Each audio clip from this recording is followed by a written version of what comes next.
आणि खेड आळंदी विधानसभा मतदारसंघाचे महायुतीचे अधिकृत उमेदवार दिलीपराव मोहिते पाटील, त्यांच्या प्रचाराच्या सभेच्या निमित्तानं उपस्थित असणारे जे आपल्याकडे निरीक्षक म्हणून आलेले आहेत महेशभाई मोदी, प्रदीप गारटकर, अक्षय जाधव, शरद बुट्टे पाटील, कैलास सांडबोर, रामशेठ गावडे, शांताराम भोसले, निर्मलाताई पानसरे, प्रिया नारायणराव पवार, अरुण चांबारे, दिलीप नाईक नवरे, डीडी कोमणे भोसले, अरुण चौधरी, वैशाली जाधव, कैलास निंबोरे, धनंजय पठारे, राम गोरे, राजन परदेशी, विशाल पोतले, संजय रौंदळ, प्रकाश भुजबळ, अंकुशराव राक्षे, चंद्रशेखर शेटे, विलास कातोरे, वैभव परदेशी, मुजीब कावजी, सागर बनकर, किरण कोटकर, सर्व उपस्थित आमच्या भाजपचे, राष्ट्रवादीचे, आरपी आठवलेचे, शिवसेनेचे, महाविकास आघाडीचे सर्व सन्मान्य आजी माजी पदाधिकारी, माझ्या तालुक्यातील जमलेले सगळे मतदार बंधू भगिनी, माझ्या माय माऊली, माझे बांधव, माझे तरुण सहकारी आणि पत्रकार मित्रांनो, वेळ झालेला आहे. मला ही सभा उरकून विमानाने नाशिकला जायचंय. नाशिकला अजून एक माझ्या 2 सभा आहेत. त्यामुळं थोडस मी फार आवर्त घ्यायचा प्रयत्न केलाय. मी दिलीपरावांना विनंती केली, दिलीपराव एकटे बोला, बाकीच्यांनाही बोलायचं होतं. निवडणुका जाहीर झाल्या. महाराष्ट्रामध्ये आता अंतिम टप्प्यावर निवडणुका आल्या. अनेक नेते आले, अनेक राज्यातले नेते फिरतायत, आपली आपली भूमिका मांडतायत, मतदार समजून घेतोय आणि त्याचं मन पक्क करतोय की उद्या कुणाला मतदान करायचं. तुम्हाला सगळ्यांना माहिती आहे, या मतदारसंघातनं अनेकदा तुम्ही दिलीपराव मोहिते पाटलांना निवडून दिलं. अनेक सहकारी आता इथं एकत्र स्टेजवर दिसतायत. खूप जणांनी मनाचा मोठेपणा दाखवला आणि महायुतीचा एक एक उमेदवार महाराष्ट्रातनं निवडून जाणं आणि चांगल्या मताधिक्याने महायुती पुन्हा सरकार स्थापन करण्याच्या संबंधित 250 पेक्षा जास्त जागा आपल्या निवडून येणं, ह्या करता एकनाथराव शिंदे, देवेंद्रजी, मी आणि सगळे टीम आमची काम करते. पंतप्रधान येऊन गेले, केंद्रीय मंत्री येऊन गेले, विरोधी पक्षाचे विरोधी पक्ष नेते देशाचे त्यांनी विरोध करून गेले, त्यांचे इतर नेते येऊन गेले. हे चालत असतं. परंतु आपण बघितलं पाहिजे की गेल्या 5 वर्षामध्ये काय झालं. नैसर्गिक संकट आलं, करोना आला, वेगवेगळ्या प्रकारची संकट आली. आमची माणसं डोळ्यात देखत करोनाच्या आजारामुळे आपल्याला सोडून जायला लागली. लोकांना वेदना होत होत्या, आम्हाला वेदना होत होत्या आणि आम्ही त्याच्यातनं पूर्णपणे लक्ष घातलं. पहिला माणूस जगला पाहिजे, त्याला मदत झाली पाहिजे, त्याला ऑक्सिजन मिळाला पाहिजे, त्याला ॲम्ब्युलन्स मिळाली पाहिजे, त्याला बेड मिळाला पाहिजे, त्याला व्हेंटिलेटर मिळाला पाहिजे, त्याला जी काही त्याची गरज आहे, रेमडेसिवीर इंजेक्शन असेल किंवा वॅक्सिन असेल, हे देण्याचं काम आम्ही केलं. या 5 वर्षाच्या काळामध्ये आम्हाला काही चढ उतार पाहावे लागले. सुरुवातीला सरकार होतं, त्याच्यानंतर काही कारणाने ते सरकार 2.5 वर्षांनी पडलं. त्याच्यानंतर महायुतीचं सरकार आलं. आम्ही 1 वर्ष विरोधी पक्षामध्ये राहिलो. परंतु हे सगळे आमदार मला म्हणायचे, सगळे भुजबळ साहेब असतील, दिलीप वळसे पाटील असतील, हसन मुश्रीफ असतील, प्रफुल्ल पटेल असतील, सुनील तटकरे असतील, धनंजय मुंडे असतील आणि सगळे आमचे आमदार असतील, किंवा दादा विकासाच्या करता आपण सरकारमध्ये गेलं पाहिजे, राज्याचा सर्वांगीण विकास आपण केला पाहिजे. आमच्या मतदारसंघातले शब्द आम्ही जे लोकांना दिलेले ते पूर्ण करायचं असेल तर काम झालं पाहिजे. आपण कामाची माणसं आणि त्याच्यातून खेडचे आमदार म्हणायचे की माझ्या या विधानसभा मतदारसंघाच्या प्रश्नाची सोडवणूक झाली पाहिजे. प्रचंड लोकसंख्या वाढतीये, मोठ्या प्रमाणावर इंडस्ट्री वाढतीये, परराज्यातले लोक इथं भरपूर आले. तुमच्या माझ्या खेडचे तर लोक आहेच, कामाधंद्याच्या नोकरीच्या निमित्तानं बाहेरच्या जिल्ह्यातून तालुक्यातून लोक येत आहेत आणि त्याच्यामुळं एक वेगळ्या प्रकारचं वातावरण इथं आपल्याला सगळ्यांना पाहायला मिळत आहे. ट्रॅफिकच्या बद्दलचे प्रश्न आहेत, त्याच्या संदर्भामध्ये कायदा सुव्यवस्था चांगली ठेवण्याच्या बद्दलचे प्रश्न आहेत, पिण्याच्या पाण्याच्या बद्दलचे प्रश्न आहेत, कचऱ्याच्या बद्दलचे प्रश्न आहेत, वेगवेगळ्या पठारावर त्या ठिकाणी पाणी देण्याच्या बद्दलचे आपले प्रश्न आहेत. आपला आदिवासी भाग, ज्याचा उल्लेख मगाशी दिलीपराव मोहिते पाटलांनी केला, दिलीपराव मोहित्यांनी केला, त्याच्या संदर्भातले प्रश्न आहेत. आणि सगळे प्रश्न सोडवायचे म्हटलं तर केंद्रात आता आपल्या विचाराचं सरकार अडून 4.5 वर्ष राहिलेलं आहे. परवा पुण्याच्या सभेमध्ये माझी आणि मोदी साहेबांची त्या ठिकाणी आम्ही चर्चा केली. मोदी साहेब मला विचारत होते, काय परिस्थिती आहे, कशा पद्धतीनं लोकांची अपेक्षा आहे. मागे त्यांनी विचारलं, त्यावेळेस सांगितलं की आपल्याला फार मोठा फटका 0.6% मतं कमी पडली, परंतु एनडीएचे खूप मोठे खासदार हे आपल्या महाराष्ट्रात पराभूत झाले आणि त्याच्यामुळं थोडी चलबिचल झाली. आम्ही न घाबरून जाता, न खचून जाता कारण काय शोधायचा प्रयत्न केला. कारण पहिलं आलं, कांदा निर्यात बंदी उठवली नाही, त्याचा झटका कांद्यावाल्यांनी असा दिला की न सांगितलेलं बरं. आणि तो इथं नाही, नाशिक, नगर, पुणे, सोलापूर, सातारा या सगळ्या बेल्ट मध्ये.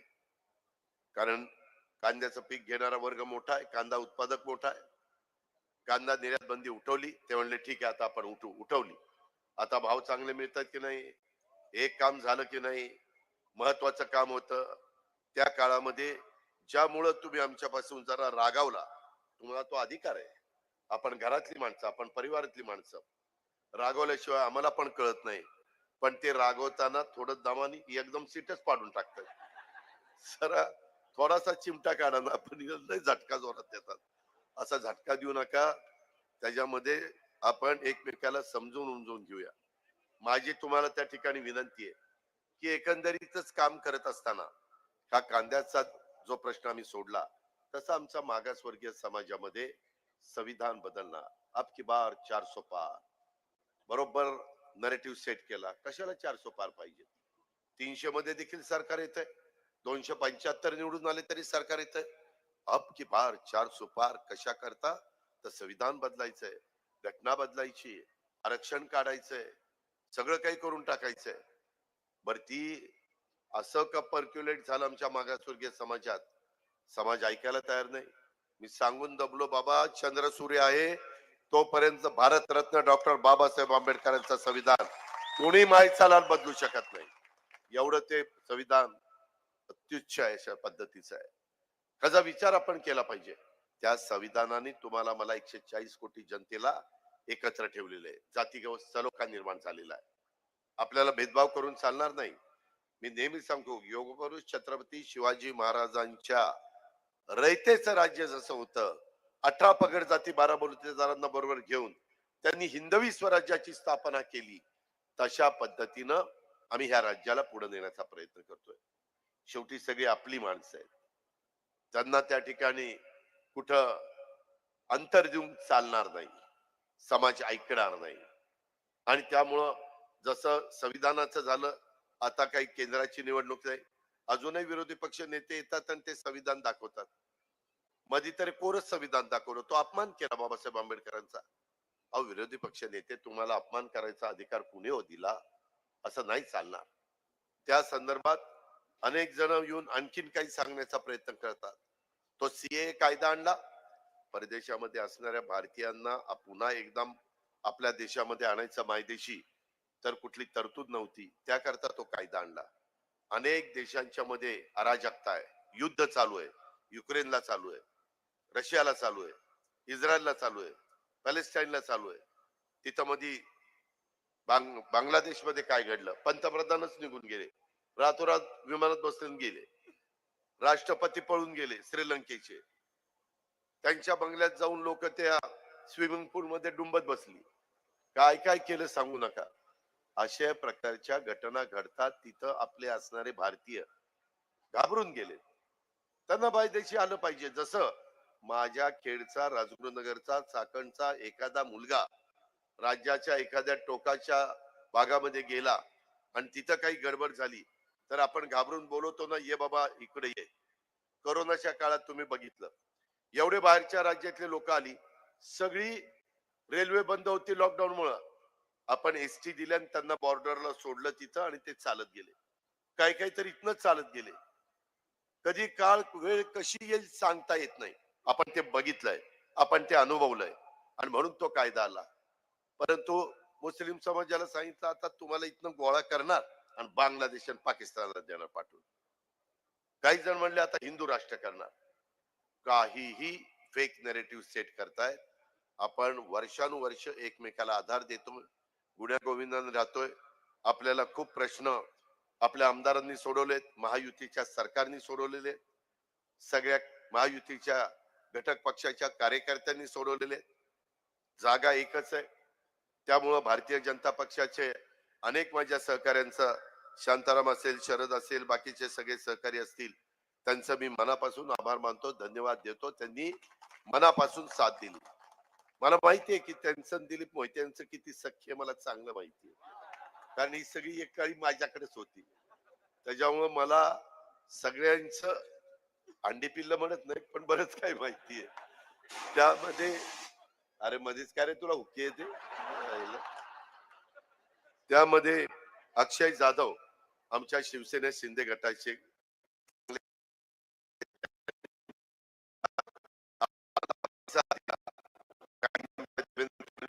आम्हाला प्रतिसाद दिला.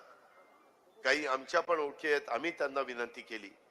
शेवटी आपल्याला ध्येय काय? आज आमच्या महायुतीच्या सगळ्या घटक पक्षांचं ध्येय राज्यामध्ये पुन्हा महायुतीचं सरकार आणायचं.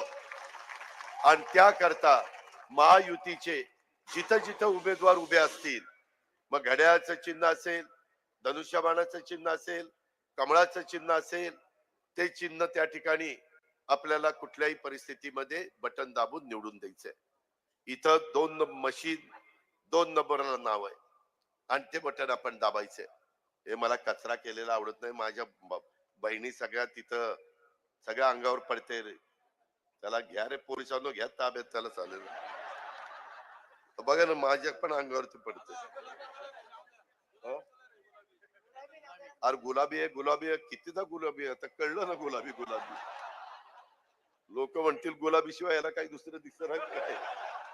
अरे गुलाबी बरोबर पिवळं दिसलं पाहिजे, भगवं दिसलं पाहिजे, हिरवं दिसलं पाहिजे, निळं दिसलं पाहिजे.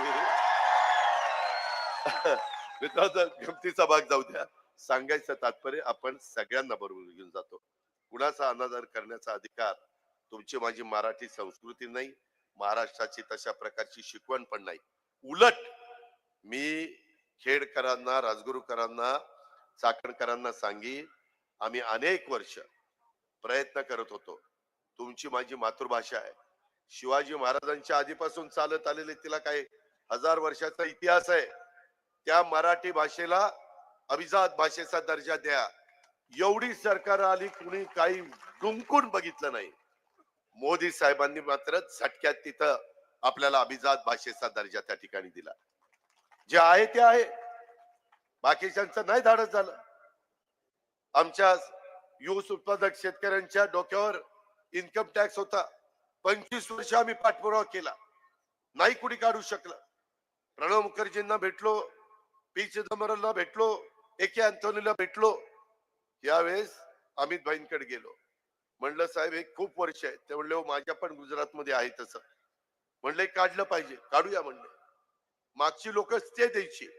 अमित भाईंचा असा झटका केला, त्यांनी सगळं काढूनच टाकलं.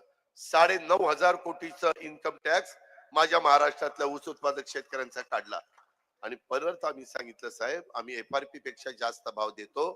माझे भाव आहेत 3636 साखरेचे, आपल्या ऊसाचे, माळेगावचे, आणि सोमेश्वरचे 3571.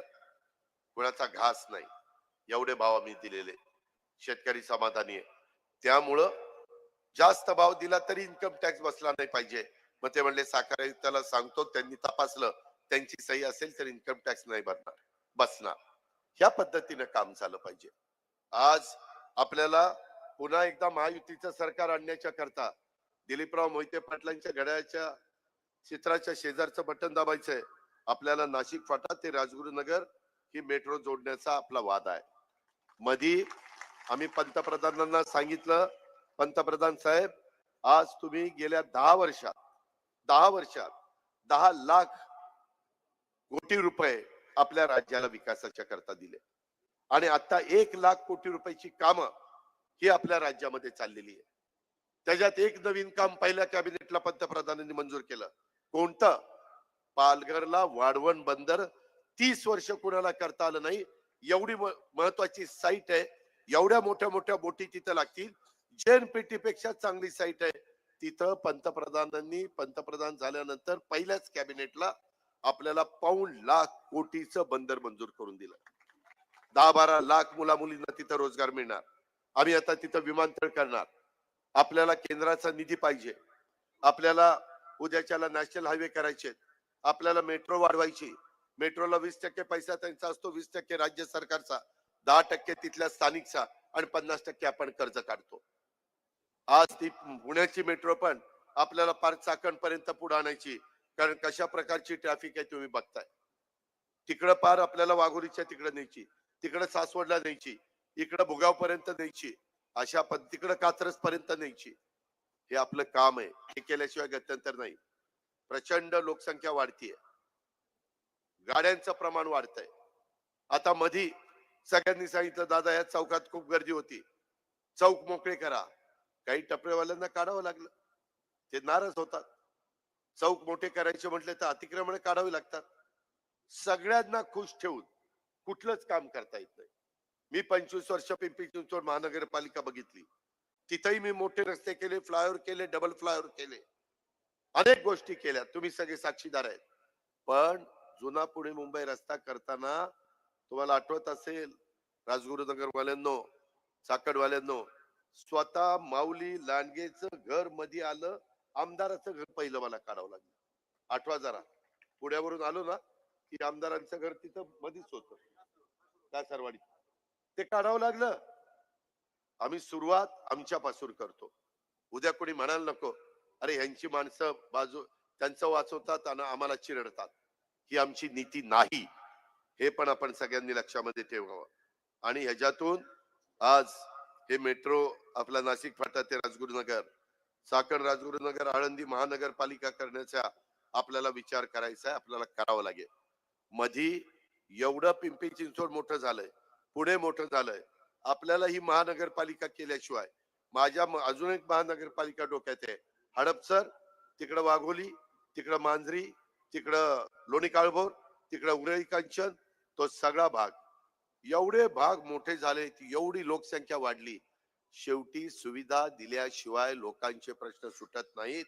आपल्याला पण आळंदी महानगरपालिका, चाकण राजगुरू महानगरपालिका त्या ठिकाणी करावी लागणार आहे. बोरगिरी ते भीमाशंकर इलिव्हेटेड ब्रिजचं काम हे आपल्याला करावं लागणार आहे. शिवडी कर्जत आंबोली शिरोली ते शिरूर महामार्ग 12,000 कोटींचा शासकीय खर्चाने तयार करण्याचा आणि पुणे नाशिक हायवे तळेगाव चाकण शिक्रापूर महामार्ग पूर्ण करण्याचा, हे सगळे वादे मी तुमच्या पुढे करतो. हा अजितदादाचा वादा आहे. सरकार आमचं महायुतीचं येऊ द्या, तिथं आमदाराला निवडून द्या. आमदाराला निवडून दिल्यानंतर काय करणार हे मी तुम्हाला सांगतोय. खेड आळंदी विधानसभा मतदारसंघामध्ये MIDC आणि इतर औद्योगिक क्षेत्रात स्थानिक भूमिपुत्रांना रोजगार मध्ये प्राधान्य देण्याचा वादा. खेड तालुक्यात प्रशासकीय इमारत, कृषी भवन आणि इतर सुसज्ज कार्यालय उभारण्याचा वादा. शेतीला दिवसा मोफत वीज देण्याचा वादा. दिवसा. आता तर 3, 5, 7.5 दिलेलेच आहे, पण दिवसा रात्री आहे. आता ते दिवसा द्यायचं आहे. त्याच्यामध्ये असं म्हणलं ना तर अजिबात देणार नाही. गा बसा, गप्पा बसा. आवाज काढला तर नाही देणार. मी शब्दाचा पक्का बोलू ना, गप्पा बसायचा. त्यामध्ये कळमोडी प्रकल्पाचं पाणी आपल्याला पूर्व भागात पूर, कनेरसर, वरुडे, वाकळवाडी, वापगाव, जरेवाडी, माझं जैदवाडी, कानेवाडी ते तिनेवाडी व आदिवासी उपसा सिंचन एकलरे, आंबेकरवाडी, शेदुर्ली, चिखलगाव व इतर योजना आपल्याला पूर्ण करायचा आपला वादा आहे. महिला सक्षमीकरणाच्या करता, आर्थिक उन्नती करण्याच्या करता लाडकी बहीण योजना ही पुढं आपल्याला कायम त्या ठिकाणी चालू ठेवायची. अरे थांब ना, मी खरंच सांगतो तुम्हाला, महाराष्ट्र मला ओळखतो. मी जर तुम्ही तसं म्हणलं ना, मी नक्की म्हणेल बाहेरचा आलाय आणि हा असं म्हणतोय याचा अर्थ याला दिवा मिळू नये. तसा बोलला की अजित देणार नाही म्हणून तू बोलतोय. गाप बसायचं. त्याच्यामध्ये अशा या सगळ्या गोष्टी आहेत. मी येतो शेवटी, तुमच्या मनात काय त्याच्याबद्दल मी येतो. एकंदरीतच आम्ही बहिणींना 1,17,000 बहिणींना आम्ही आजपर्यंत लाडकी बहीण योजना दिली. एकनाथराव, देवेंद्रजी, मी, आम्ही सगळ्यांनी बजेटमध्ये व्यवस्थित तरतूद केली. आम्ही आमच्या शेतकऱ्यांना 15,000 कोटीची 44 लाख शेतकऱ्यांना ती वीज माफीची योजना दिली. माझ्या बहिणींना 45,000 कोटी रुपये आम्ही वर्षाला खर्च करतोय. त्याच्यामध्ये मुलींना मोफत शिक्षणाची 50% होतं ते 100% केलं. 3 गॅस सिलेंडर फ्रीची योजना दिली. मुलगी जन्माला आल्यानंतर 18 वर्षाची होईपर्यंत 1,01,000 त्या मुलीला टप्प्याटप्प्यामध्ये मिळतील ही योजना दिली. 1 रुपयामध्ये पीक विम्याची योजना दिली. त्या संदर्भामध्ये माझ्या शेतकऱ्यांच्या करता दुधाचा व्यवसाय आहे त्यांना 5 रुपये आधी अनुदान दिलं.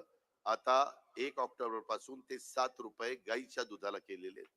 त्याच्यावर शेतकऱ्यांचा फायदा आहे.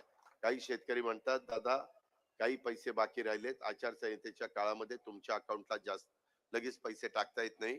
माझ्या माय माऊलीच्या अकाउंटला पैसे टाकले. दिवाळी 1, 2, 3 तारखेला होती. ती 1, 2, 3 तारखेच्या दिवाळी आणि आचारसंहिता सुरू व्हायच्या आत काहींच्या खात्यावर 7,500 आले, काहींच्या खात्यावर 4,500 आले. पहिले 3,000 ज्यांना मिळाले त्यांना 4,500. अशा पद्धतीनं आम्ही वचनपूर्तीचं काम करणारे कार्यकर्ते आहोत. आम्ही माझ्या माय माऊलींना फसवणार नाही. हे म्हणतात की हे पैसे देणार नाही. अरे शाळेंनो, तुमच्या अनेक वर्ष सरकार होती, तुम्ही आमच्या बहिणींना 1.25 रुपये तरी टाकणार करे, 1.25 रुपये. आणि तुम्ही आम्ही आज 1,500 रुपये देतो. तुम्हाला काय 1,500 रुपयाची किंमत माहितीये? जी दिवसभर काम करून जिची संध्याकाळी चूल पेटते तिला 1,500 रुपयाची किंमत माहितीये. रोजगार हमीच्या कामावर कुरपणीला जाणारी, झाडू पोछा करणारी, धुणं भांडी करणारी, स्वयंपाक करणारी, झोपडपट्टीमध्ये राहणारी माझी गरीब माऊली, माझी गरीब बहीण, तिला त्याची किंमत माहितीये. मोठ्यांना नाही करायचं त्यांची किंमत. आणि म्हणून आज त्यांना सबल करण्याचं, सक्षम करण्याचं काम आम्ही करतोय.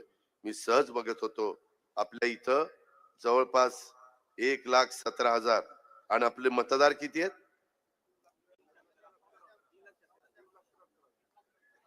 3.25 लाख. म्हणजे साधारण 3 लोकांच्या माग एक महिलेला, 3 मतदारांच्या मागे एका महिलेला साधारण पैसे त्या ठिकाणी मिळतात. अशा पद्धतीची किमया फक्त महायुतीचं सरकारच करू शकतं. हे आपल्याला नाकारता येणार नाही, विसरता येणार नाही.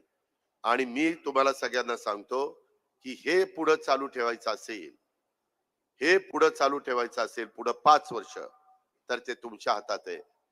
तुम्ही म्हणाल कसं? ते असं की महायुतीचं सरकार आणण्याच्या करता जेवढे महायुतीचे आमदार आहेत त्यांना विजयी करा. इथं तुम्हाला घड्याळाच्या चित्राच्या शेजारचं बटन दाबलं की महायुतीचा आमदार निवडून येणार, सरकार राज्यात येणार. सरकार राज्यात आल्यानंतर तुमची योजना पुढे 5 वर्ष चालू राहणार. तुमचं वीज माफीचं धोरण पुढे 5 वर्ष चालू राहणार. दुधाचे दर उतरतील त्यावेळेस तुम्हाला इन्सेंटिव्ह चालू राहणार. कांदा निर्यात बंदी ती आम्ही उठवली जाणार, उठलेलीच आहे. अशा ज्या गोष्टी आहेत त्या गोष्टीच्या करता आम्ही तुम्हाला मदत करतोय. माझ्या युवा युवतींच्या करता 6,000, 8,000, 10,000 रुपयाचा स्टायपेंड आम्ही सुरू केलाय. तो कशा करता केलाय की त्यांनी त्याचा कोर्स करावा, 6 महिन्याचा. पैसे आम्ही देणार, आम्ही नंतर सर्टिफिकेट देऊ. म्हणजे त्यांना एखाद्या कारखान्यामध्ये हे बघ माझं सर्टिफिकेट, मी शिक्षण पण घेतलंय आणि अनुभव पण घेतलाय, मला नोकरी मिळाली पाहिजे. किंवा बँकेला मी ते शिक्षण पण घेतलंय, माझं सर्टिफिकेट, अनुभव पण घेतलाय, मला त्या कामाच्या करता कर्ज द्या, मी परतफेड करण्याची माझी क्षमता आहे. अशा पद्धतीचं आज आम्ही सगळ्यांनी विचार केलाय आणि त्याकरता ती योजना आणली. योजना सगळ्या जाती धर्माच्या करता आणल्या, हे आपल्याला त्या ठिकाणी विसरता कामा नये. अशा पद्धतीनं माझी तुम्हाला सगळ्यांना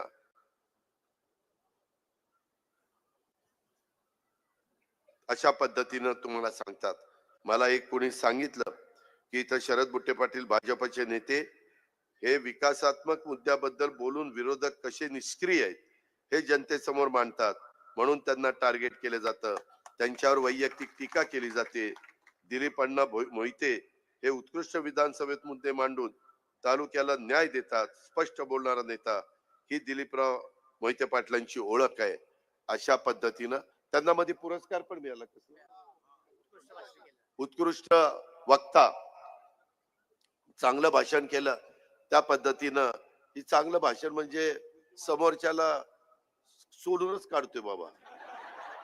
आता काय सांगायचं, ते बोलायला लागला की मंत्री अशी खाली माना घालतात, यायला कुणावर येते पाळी, कुणावर येते पाळी, कुणावर येते पाळी. माझ्यावर यायचं कारण नाही, कारण माझं आहे, मी आपला साजा बघत असताय. मित्रांनो, गमतीचा भाग जाऊ द्या, परंतु खरोखरीच ज्या पद्धतीनं त्यांचा पाठपुरावा चालतो ते स्पष्ट बोलणार आहेत.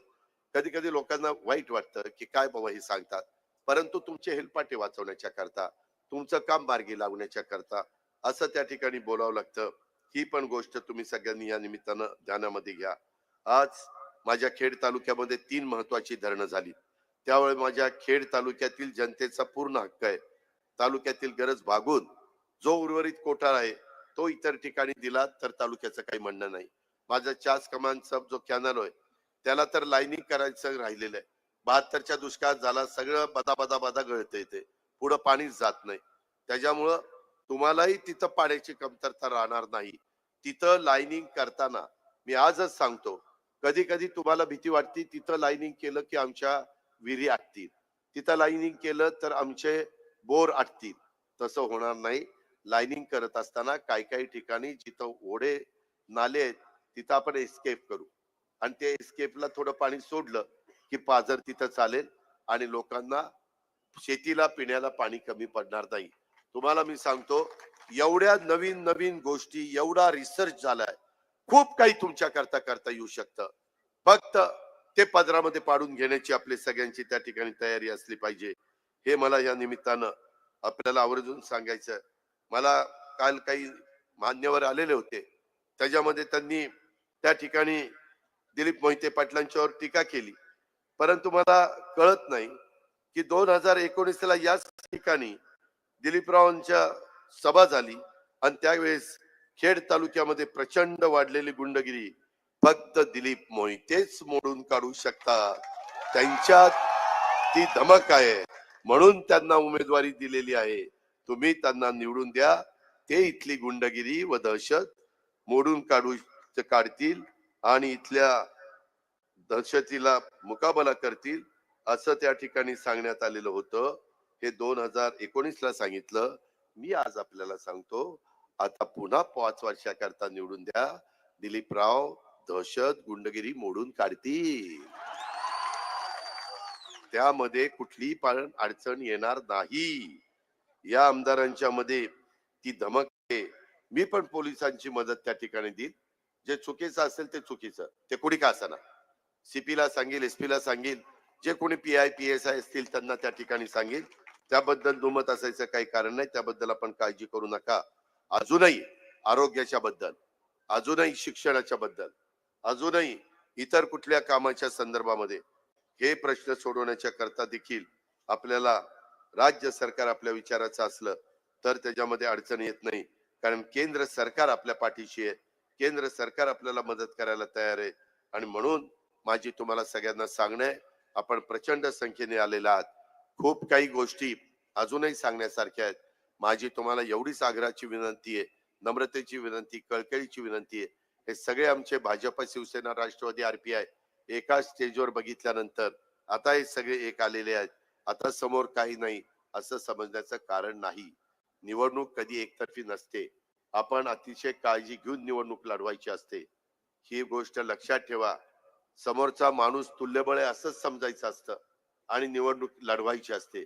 आचारसंहितेचा तंतोतंत पालन करून ते करायचं असतं. खेड राजगुरूकरांनो, तुम्ही तुमचं काम करा. मी आपल्याला सगळ्यांना शब्द देतो, यावेळेस माझ्या जोडीला दिलीपराव मोहिते पाटलांना मंत्रिमंडळामध्ये घेण्याच्या करता मी त्या ठिकाणी कमी पडणार नाही, हा शब्द मी तुम्हाला देतो. पण तुम्ही लाखाच्या मताधिक्याने त्याला निवडून दिलं पाहिजे. प्रचंड मताधिक्याने विजयी तुम्ही करा. आणि माझ्या बाकीच्या मित्रपक्षांना सांगतो, उद्याच्याला हे आमदार झाले, हे बाकीचे पदाधिकारी झाले तर आमचं काय? उद्या काहींना जिल्हा परिषद लागते, तालुका पंचायत लागते, कुणाला मार्केट कमिटी लागते, कुणाला बँक लागते, कुणाला दूध संघ लागतो, वेगवेगळी पद आहेत. ती पदाच्या मध्ये देखील आपण एकत्र बसू.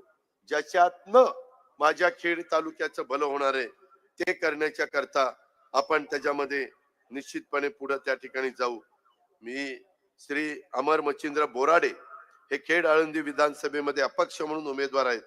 खेड तालुका आदर्श समाजसेवक आहेत. तालुक्यातील आमदार श्री दिलीप अण्णा मोहिते पाटील यांच्या प्रेमामुळं राज्याचे उपमुख्यमंत्री नामदार अजित पवार यांच्या उपस्थितीत मी अण्णांना बिनशर्त जाहीर पाठिंबा देत आहे. आजपासून त्यांच्या प्रचारात सामील होतोय. धन्यवाद. याला मला काही कळना, अमर बोराडेला प्रेम मिळतंय, मला प्रेम मिळना. मित्रांनो, गमतीचा भाग जाऊ द्या, परंतु एक चांगला निर्णय झाला. गाफील राहू नका. माझी तुम्हाला विनंती आहे, आंबेगावला दिलीप वळसे पाटलांना तिथं पाहुणे रावळे असतील तर तिथं महायुतीचे उमेदवार म्हणून त्यांना निवडून द्या. मावळात सुनील शेळकेंना त्या ठिकाणी निवडून द्या. भोसरीला आमचा महेश लांडगे, त्याची तिथं कमळ खूण आहे, तिथं त्याला त्या ठिकाणी निवडून द्या. मधी पिंपरीला अण्णा बनसोडे, त्याची खूण तिथं घड्याळ आहे. पलीकडे गेला चिंचवडला आमचा शंकर जगताप, त्याची कमळ ही खूण आहे. इकडच्या बाजूला गेला तर त्या ठिकाणी आमचा माऊली कटके, त्याची घड्याळाची खूण आहे. अशा पद्धतीचे आजूबाजूला उमेदवार आहेत. आपल्याला महायुतीचं सरकार आणायचंय. माझ्या माय माऊलींच्या योजना पुढे चालू ठेवायच्या, माझ्या बांधवांच्या योजना ह्या आम्हाला पुढे चालू ठेवायच्या आणि ते चालू ठेवण्याची धमक आणि ताकद ही महायुतीमध्ये आहे. त्याबद्दल आपण तिळमात्र शंका बाळगू नका. ह्या पद्धतीनं महायुतीचे उमेदवार निवडून द्या, हीच आग्रहाची नम्रतेची कळकळीची विनंती करतो आणि आपल्या सगळ्यांची रजा घेतो. जय हिंद, जय महाराष्ट्र, जय महायुती. आणि आता सगळ्यांनी हात वरती करून आदरणीय अजित